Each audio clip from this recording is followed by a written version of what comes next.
કલેક્ટરે ક્ષતિગ્રસ્ત સિહોદ ડાયવર્ઝનની મુલાકાત લીધી હતી, જેમાં 3 થી 4 જગ્યાઓ પર ક્ષતિગ્રસ્ત થતા ડાયવર્ઝન હાલ પૂરતું બંધ રાખવામાં આવ્યું છે. સ્ટેબિલિટીના રિપોર્ટ બાદ ડાયવર્ઝન ચાલુ રાખવા અંગે નિર્ણય લેવામાં આવશે. 4 કરોડથી વધુના ખર્ચે બનેલ ડાયવર્ઝન ચોમાસાની શરૂઆતમાં જ ક્ષતિગ્રસ્ત થયું છે. હજારો વાહનોને ફરી 40 કિલોમીટરનો ફેરો ફરવાનો વારો આવ્યો છે. મધ્યપ્રદેશને જોડતા નેશનલ હાઈવે ઉપરથી પસાર થતા હજારો વાહનો પસાર થાય છે. બ્રિજ ઉપર જે ડાયવર્ઝન બનાવવામાં આવ્યું છે એમાં અમુક ધિરાણ જોવા મળ્યું છે.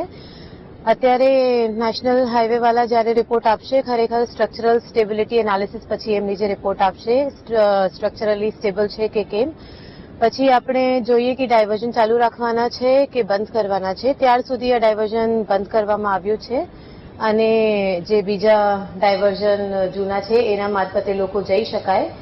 NH રિપોર્ટ પછી આપણે ડિસાઇડ કરીએ શું કરવાના છે. તો છોટાઉદેપુરનું સિહોદ ડાયવર્ઝન ક્ષતિગ્રસ્ત થયું છે. પૂર્વ વિપક્ષ નેતા સુખરામ રાઠવાએ મુલાકાત લીધી, જેમાં 4 કરોડના ખર્ચે બનેલ ડાયવર્ઝનમાં ગાબડા પડ્યા છે. ચોમાસાની શરૂઆતમાં જ ગાબડા પડતા વિપક્ષના ગંભીર આક્ષેપ પણ સામે આવ્યા. કામ ચાલુ હતું ત્યારે ધ્યાન દોર્યું હતું, સુખરામ રાઠવા દ્વારા કહેવામાં આવ્યું. સુખી ડેમમાંથી આજે પાણી છોડાતા ડાયવર્ઝનને નુકસાનની ભીતિ થઈ છે. કાર્યપાલક ઇન્જિનિયરે મીડિયાને જવાબ આપતા પણ ટાળ્યું હતું. કાર્યપાલક ઇન્જિનિયર પ્રતિક સોની સ્થળ છોડીને ભાગ્યા હતા.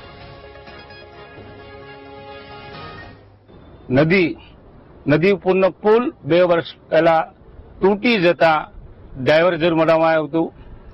એ ડાયવર્ઝન પણ તૂટી ગયું અને ફરી પાછું આ વખતે નજીવા વરસાદ, વધારે વરસાદ નહીં કહી શકાય, નજીવા વરસાદમાં બાજુમાં બનાવેલું ડાયવર્ઝન ફરી પાછું તૂટી ગયું છે. આપણે બધા દેખીએ છીએ કયા પ્રકારની કામગીરી થઈ હશે. સામાન્ય માણસને, જે જાહેર જનતાને છે એ પરિવાર 40 કિલોમીટર સુધી એને હવે રંગલી ચોકડી ફરી અને મોડાસા રહીને બોડેલી જવું પડશે. એ જ રીતે અત્યારે શાળાઓ ચાલુ થઈ ગઈ છે, અત્યારે ખેડૂતોની કામગીરી ચાલુ થઈ ગઈ છે. અત્યારે સામાન્ય પ્રજા વરસાદના લીધે જે અવર જવર કરવાનું એ સૌથી વધારે મુશ્કેલી વેઠવાનો વારો આવ્યો છે.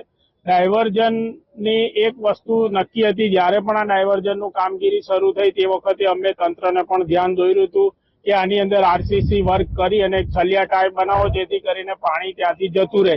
પરંતુ એમની ડિઝાઇન પ્રમાણે કામગીરી કરી અને આ બાબતે ખાસા રૂપિયા રાજ્ય સરકારે પ્રજાની સુખાકારી માટે આ પૈસા આપ્યા હતા.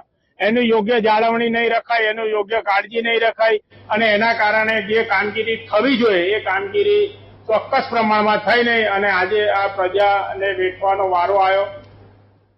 સુરેન્દ્ર